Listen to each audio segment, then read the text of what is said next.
निराशा तब होगी ना जब आप आशा करोगे। आशा ही परमम दुखम नैराश्यम परमम सुखम। यही तो रात से नहीं समझ में आ रहा है।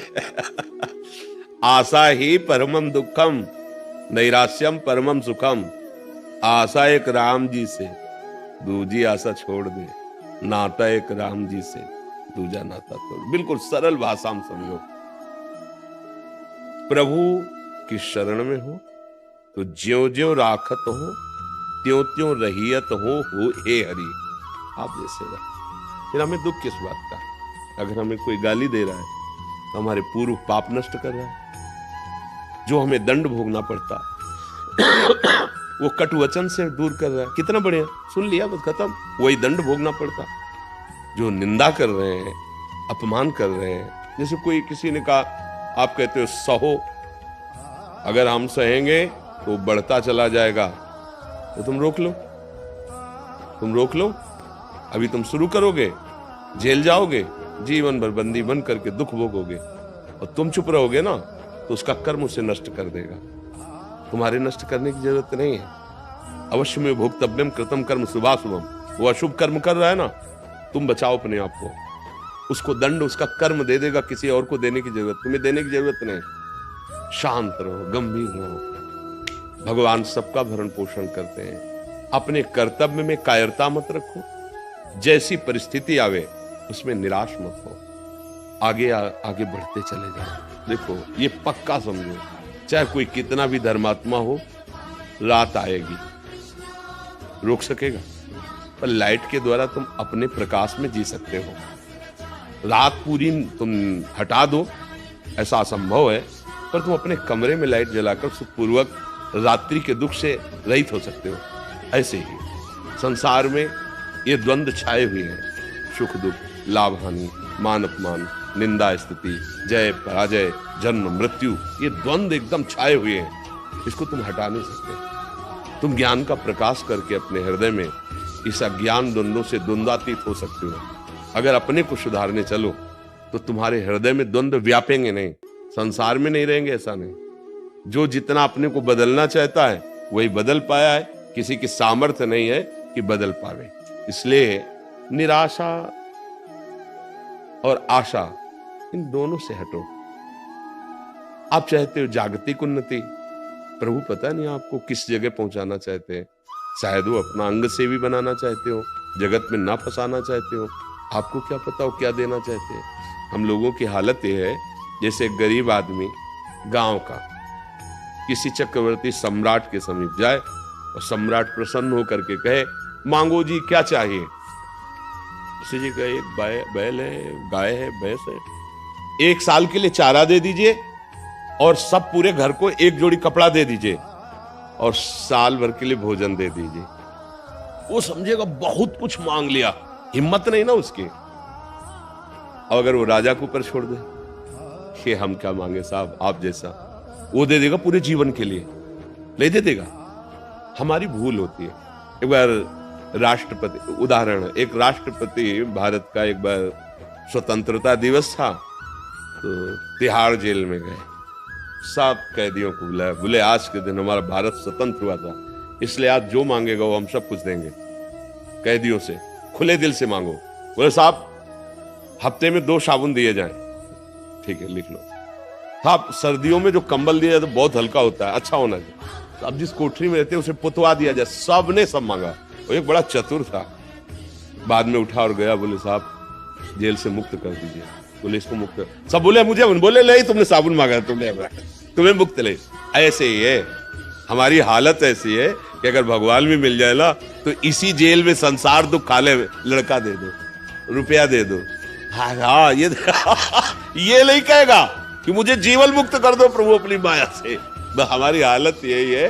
तो हमें चाहिए कि हम आशा प्रभु के ऊपर छोड़ दें। जैसे चाहो आप मेरे स्वामी हो। कर्तव्य में प्रमाद नहीं करूंगा,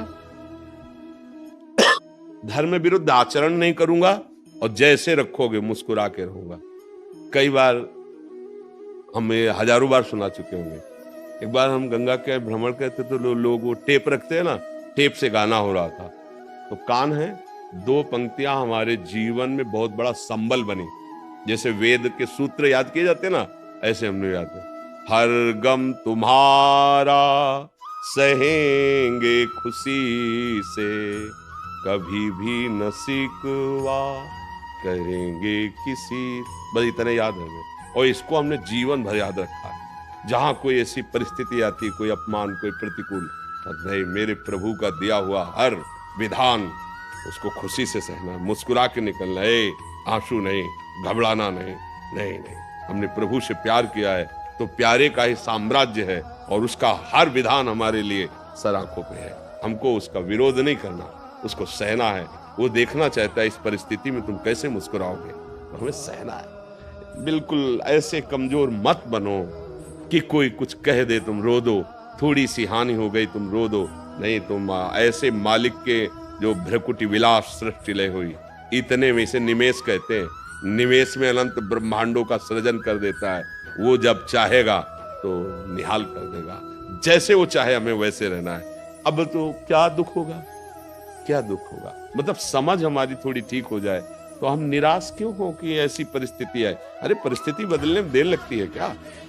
आज खाने को नहीं, कल भंडारा शुरू हो जाएगा। उसको उसका खेल ऐसा है, ऐसा ही है, ऐसा ही है।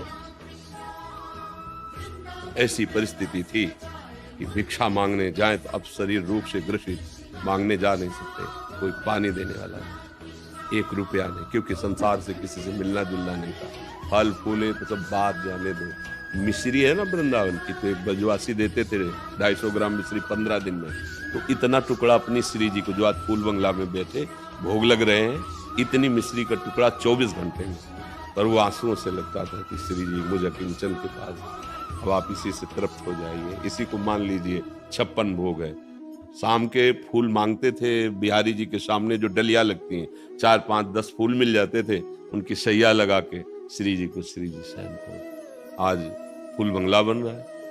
उनकी मौज है, कभी फुटपाथ पे तो कभी महलों पे है, कभी कोई पूछने वाला नहीं था। आज करोड़ों नेत्रों से केवल प्यार ही प्यार मिल रहा है।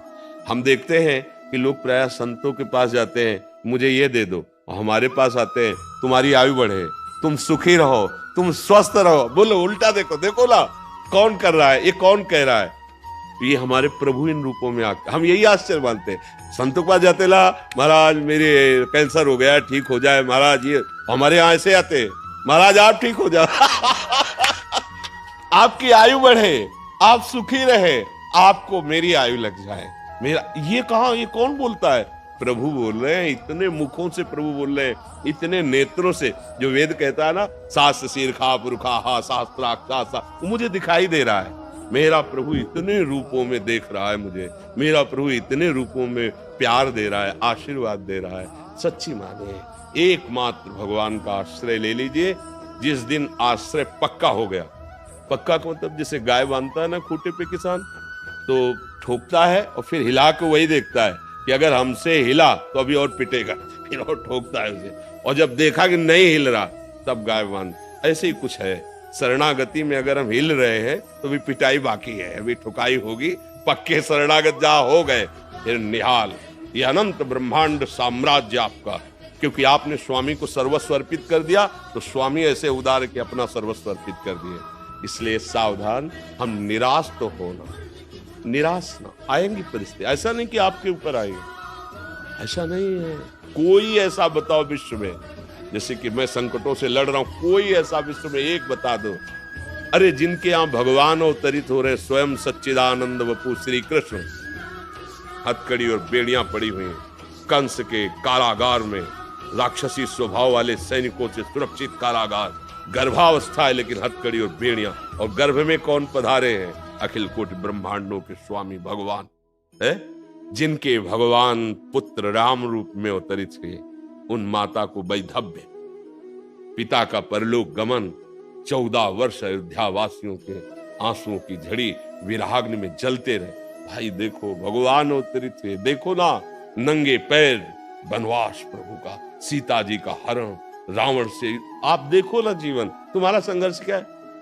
अपने लोग कह देते ना कि भाई हमारा बहुत संघर्ष, आपका क्या संघर्षमय जीवन है? आप घर में तो रह रहे हो, प्रभु को घर में भी रहने नहीं दिया 14 वर्ष का वनवास सरकार को प्रियाश्री आजू के साथ जहां फूल न चुभ जाए ऐसे चरणारविंद, वहां कंकड़ और पथरीली भूमियों में, जंगल में जहां कांटे, वहां प्रभु विचरण कर रहे हैं। इसलिए धैर्य धारण कर, हम प्रभु के बच्चे हैं, हमें कभी घबराना नहीं और धर्म त्याग नहीं करना। धर्म से चलो, नाम जप करो, आप देख लोगे। हम ये नहीं कहते कि तुम्हारा पति बन जाओगे, हम ये कहते हैं कि तुम ऐसे धनी हो जाओगे कि चाह नहीं रह जाएगी। सबसे बड़ा धनी कौन? जिसकी चाह ही नहीं है। नहीं तो कोई 1 लाख की मांग करता, कोई 1 करोड़ की मांग करता, कोई 1 अरब की मांग करता, तो सबसे बड़ा भिखारी कौन हुआ? 1 अरब वाला हुआ ना। वो कहते हैं 1 रुपया वाला, जो 1 रुपया मांग रहा है ना, बोले बड़े भिखारी है। नहीं नहीं, भिखारी वो तो छोटे हैं, आप बड़े भिखारी हो। आपको 1 अरब चाहिए, वो 1 रुपये में संतोष कर लेगा, तुम्हें 1 अरब में संतोष नहीं है। धैर्य पूर्वक विवेक के द्वारा समझो, हम प्रभु की कृपा से संतुष्ट हो जाएं, चाह मिट जाए, आनंद हमारे हृदय में उल्लसित हो रहा है। किसी बाहरी वस्तु और क्रिया से जो आनंद प्राप्त होता है वो आनंद नहीं है, वो आनंद कोश से है। और जो आनंद सच्चिदानंद स्रोत से प्रकट होता है वो अबाध होता है, कभी बाधित नहीं होता। ज्ञान मार्ग में है जो आनंद कोश का बात कर दे, वो आनंद सिंधु स्वरूप की तरफ बढ़ता है। अभी तो हम जरा सा कुछ सात्विक भाव आया तो उसका आनंद, कभी विषय आनंद। धैर्य पूर्वक चले, निराश न